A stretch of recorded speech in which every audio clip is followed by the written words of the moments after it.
morning. Welcome to Lazy Eye Dragonfly. Guys, I have a lazy eye. Around 5 years old, my parents noticed that my eye would just drift to the left. So I've worn glasses since first grade. And, I was in elementary school in I guess 99 until I don't know, around there. And that would be prime time to call people four eyes, right?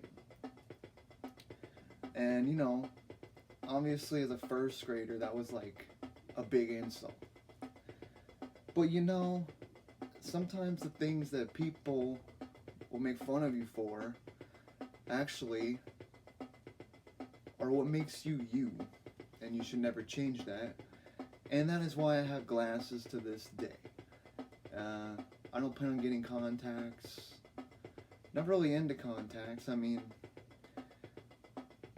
putting something in your fucking eye every day. But I mean, with glasses, you got the risk of you break them, you're blind forever. Or at least till fucking lens crafters, fixes them. But that can take weeks. So I could be walking around blind for weeks. One bad accident.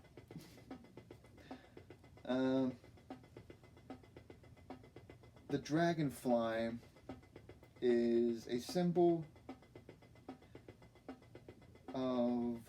of change and self-realization. I think there's been a lot of self-realization in the past couple weeks, and it's about mental and emotional growth. So if you feel like you want to, mentally and emotionally grow and be all around the world, then you're gonna like this here. We like to have fun here. And dragonflies have a 360 view in their eye. So I don't even know if a dragonfly can have lazy eye. I'm not saying they can. I'm just saying that I have a lazy eye. And I'm a dragonfly, okay? So, all the dragonflies out there watching, hope you don't mind.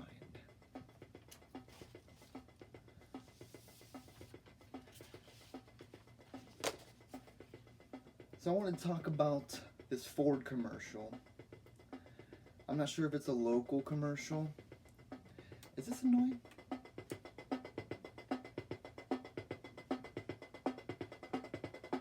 That's my heart rate when I see a police officer.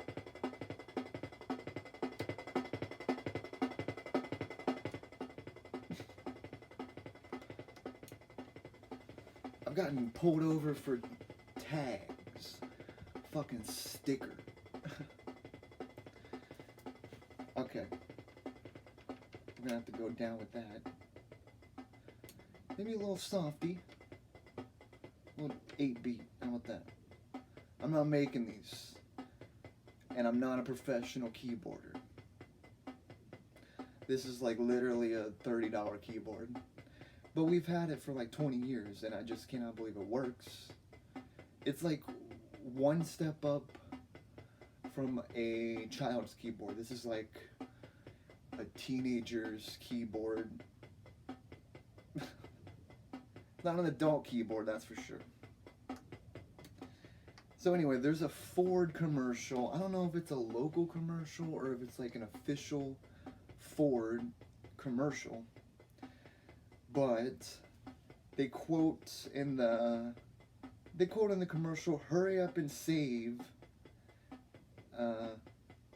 If you were being chased by a bear, you'd move faster than a toupee in a fan factory." That's a good one, Ford. But here's the problem. You're going to get people killed, okay?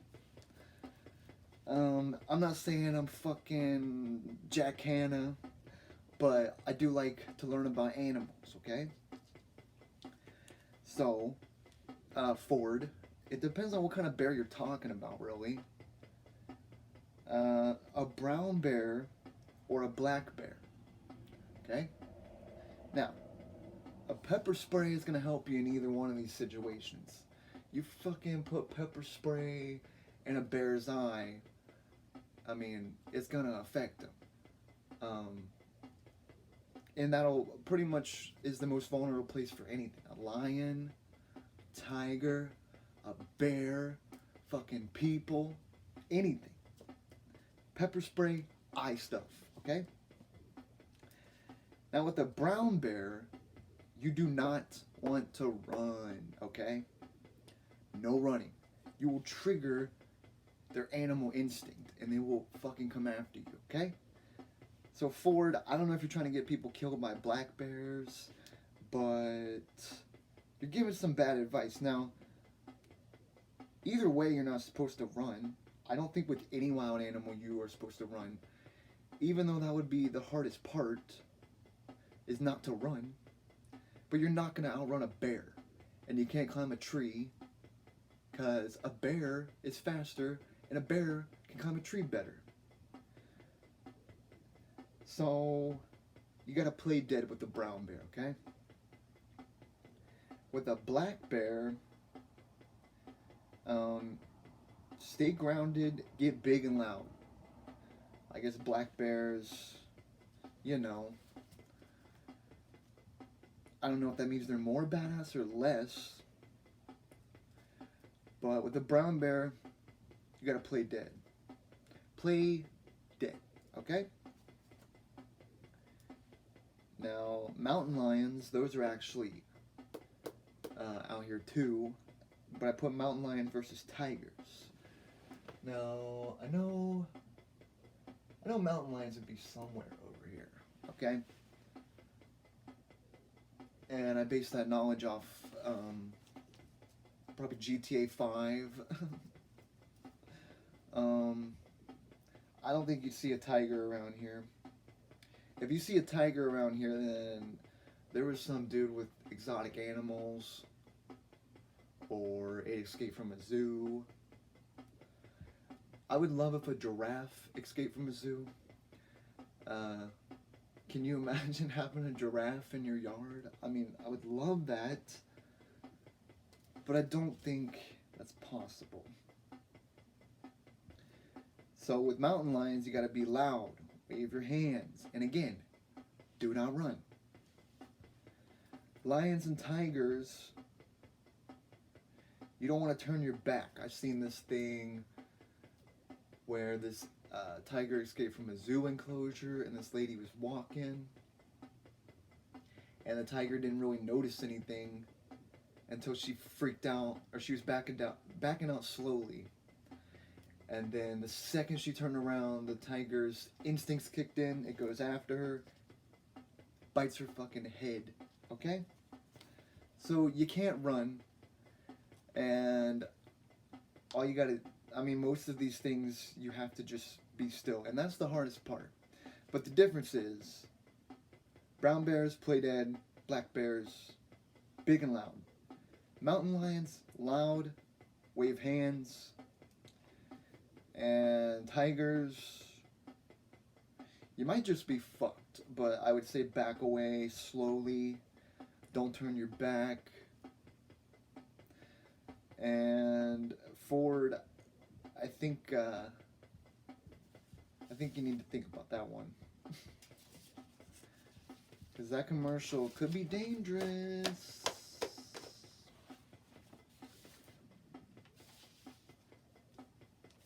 Okay.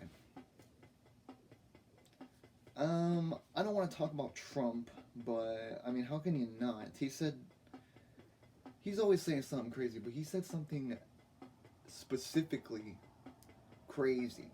I mean, for a guy that people call Hitler, the next Hitler, which I don't really agree with that. You're saying some pretty Hitler-like stuff. He says that democratic Jews are unloyal. So, basically, every Jew? And I started thinking, who are even Republican Jews? I looked at a big list and I didn't really know any of the Repub Jews. But these are the good Jews, according to Trump. Number 1, Sheldon Eldison. He's a billionaire Republican donor. The sign I looked at didn't really say what he did or how he became a billionaire. But I'm sure he's rich and he's old. He's 90 or something. He looks old as shit. All these guys are old as fuck. Number 2, William Crystal. He is a founder and editor of Weekly Standard. Now I will say, Jews run the media. So maybe that's why we haven't heard of Republican Jews. But I've honestly never heard of these guys, and I'm not even being, stingy. I just honestly don't know who these are. Steve Schwazerman, that's a Jewy name. There you go. He's CEO of Blackstone Group. It's an equity firm. Number 3, Charles Kratenhammer. That sounds pretty Jewy. He's an author and a Fox News panelist. And then Mark Levin, author, radio host. So there you go. Trump, that's your loyal Jews. Every other Jew is disloyal. So, way to get people to think you're Hitler even more so. Guys, I am a Pepsi guy. I'm a fucking Pepsi guy. I love Pepsi, but, Pepsi took a risk in fucking years, okay? And I don't want to be disrespectful with Pepsi. I still love you to death.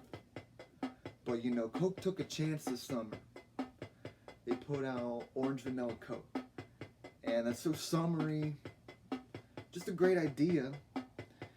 And, I got Pepsi Barn right here. And good old Pepsi Barn looks like a great place to be. It looks beautiful. Looks like a cabin, maybe from 1850,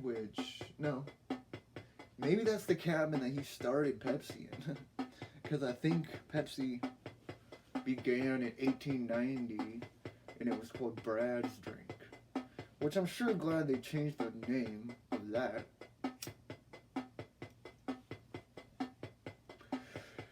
I also have a Coke picture over here. The Coke Barn. But I'm drinking Coke because, first of all, it was on sale, okay? It was on sale.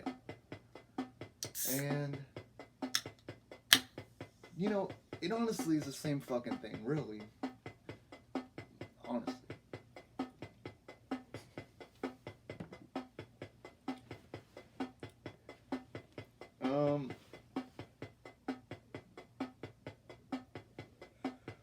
Oh. This is exciting, kind of. Let's change this up here. That might get a little annoying. The waltz. Okay.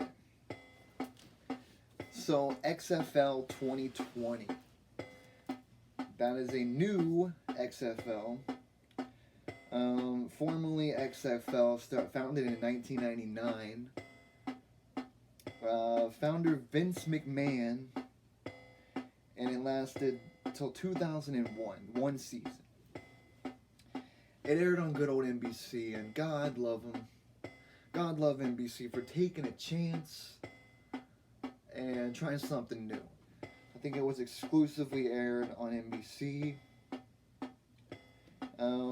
Both Vince McMahon's company, who is the owner of the WWE, his company and NBC lost $35 million. And, that's a lot of money. Which raises the question, why start it up again?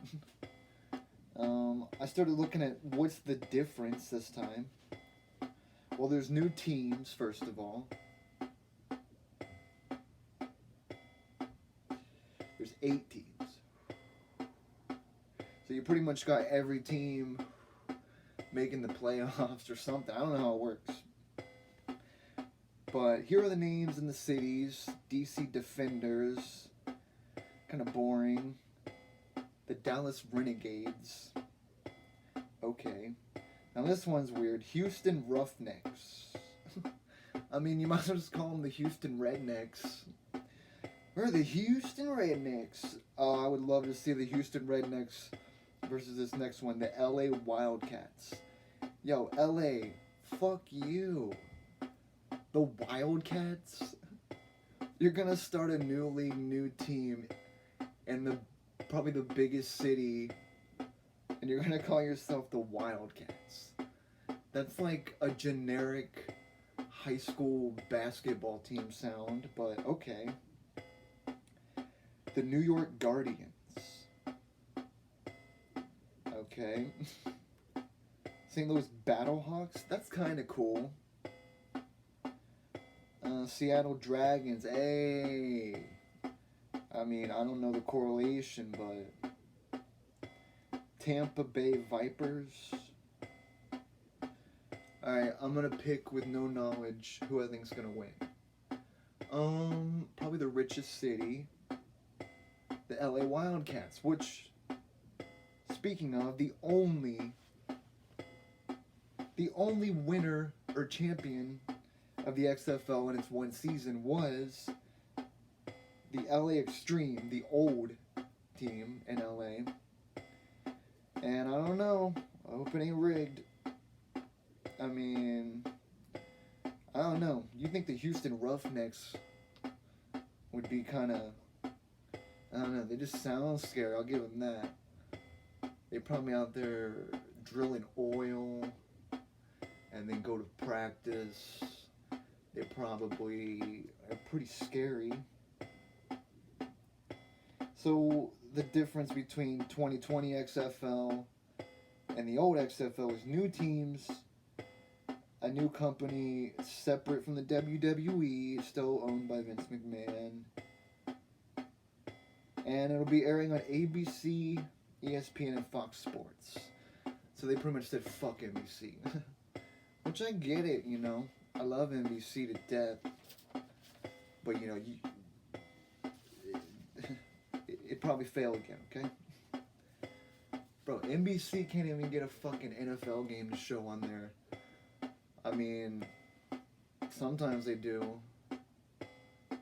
But, I mean, you know, I just don't see how the XFL could really make anything different or be more exciting than the NFL. First of all, you need more teams, okay? Because the NFL, 32 teams, I mean, that's just a lot more cities. So that's a lot more people. People feel pride in their cities. And there's not just 8 cities. And yeah, I don't think we need any more LA teams. Can Columbus get a team, please? There's probably just not the money in it. But fucking Cleveland and Cincinnati got teams. And we're the capital. We have to be the best city in Ohio. I mean, I've sort of been to Cincinnati. Vacations growing up, we drove past it, and I always remember looking at it thinking, wow, it looks like a shithole. But then again, I've never given it that much of a chance. And a lot of times the things I say are shitholes or shit things, you know, it opens up to me wanting to learn about it maybe. So I don't know. You'd think I like the Bengals because I like cats, but I just don't, okay? Fuck the Bengals. I'm a Browns guy. I'm not some football expert, but I do like the Browns. I'm not from Cleveland, but that's okay. So one of the states that you would not expect to legalize weed. Take a guess.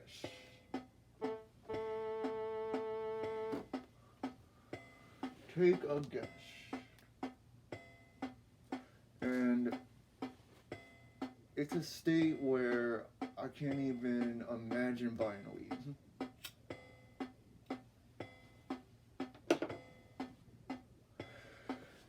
It's fucking Texas.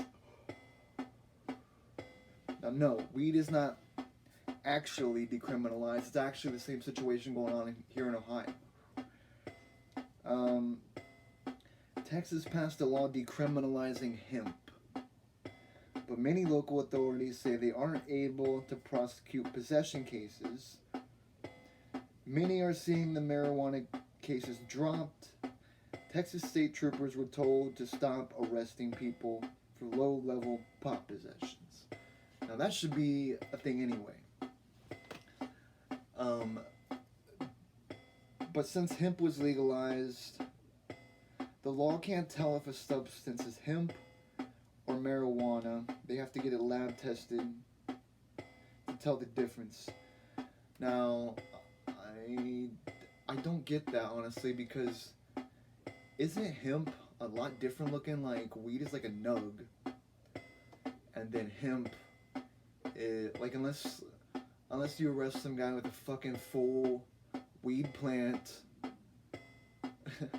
then I can see. But like, if a cop finds a little baggie with nugs in it, I mean, he'd have to be pretty fucking stupid to not realize what it is. But I'm not complaining. You know, Ohio has the same thing. So in Ohio, you get a $10 fine for like 20 grams of weed or something like that, which is a good deal. And they've been told the same thing. Stop with they want to stop prosecuting people because they can't test if it's hemp or marijuana. So that's fun.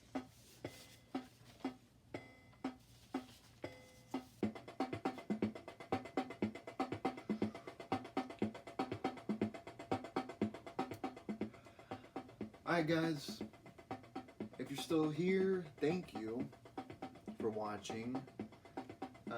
If you like what you see, please hit subscribe. If you want to follow me on Twitter, that's AaronWinWest93. And I appreciate you. Had a lot of fun. We'll be back very soon. Stay tuned.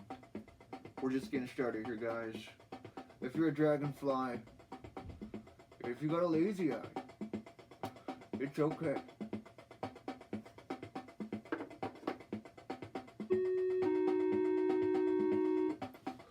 Okay, play.